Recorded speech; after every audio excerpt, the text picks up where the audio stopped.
Hello and welcome to this pit stop for Horizons from Daily Magic Games designed by Levi Mote.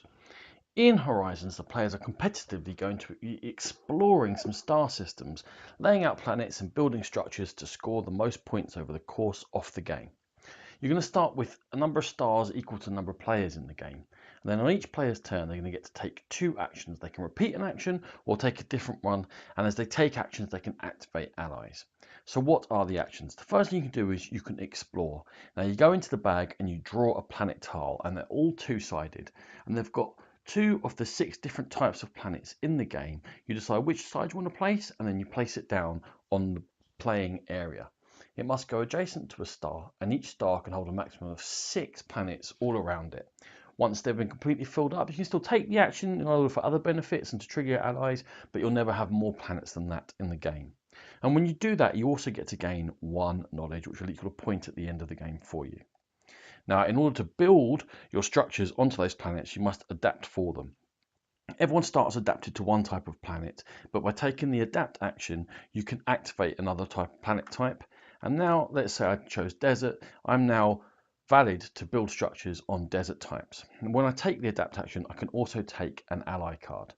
Now, everyone has the same starting ally, but then there are 5 decks of them, and they're all linked to the individual 5 actions. And as I said, when you take an action, if you have an ally that's linked to that action, you can activate it.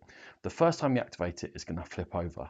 And the second time you activate it, if it's your starting one, it will go completely out of the game, but the others will just go back to the bottom of their own decks to become available again once they cycle around. And they're going to give you all sorts of different benefits and allow you extra things like paying resources to swap for resources or collecting resources from a collector that wouldn't usually give you that type of resource. And they're all different throughout these decks. These are not the same within here.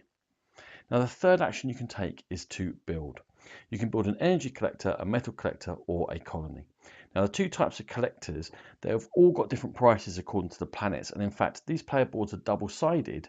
And this is the basic side where all the prices are the same. On the other side, the prices vary, and also exactly how these actions work vary, although they're very similar to the base ones. Anyway, for the base one, you're going to see how much of these resources you have to pay. There's only 2 resources in the game. It's metal or energy. And then you choose somewhere that's valid, for example, that desert that we activated, and put one in play there. Now, there's 2 reasons why you're going to want to build structures. Firstly, the 4th action you can take is harvest, and that's going to get you energy for your energy collectors and metal for all your metal collectors.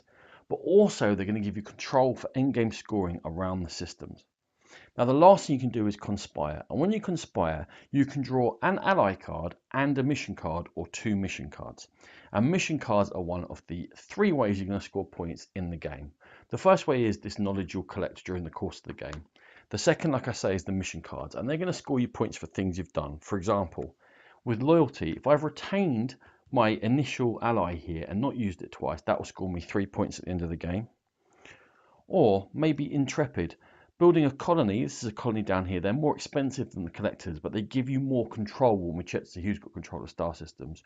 Or collectors on 4 different planet types, that's going to score me 3 points. Or, as I've done here, build 3 metal collectors on 1 planet. And there we go, that's going to score me a bonus 2 points.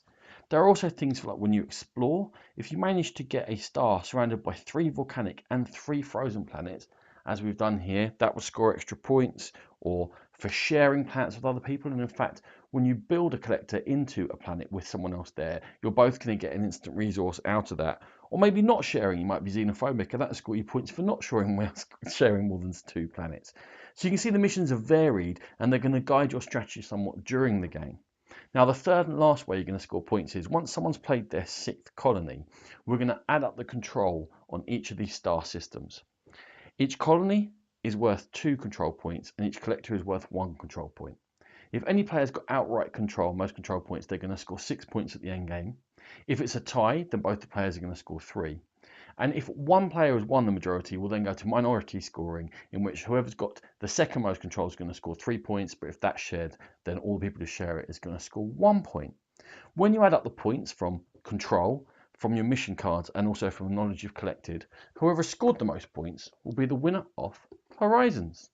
This has been a Game Pit Stop. For more videos like this, check out our YouTube channel.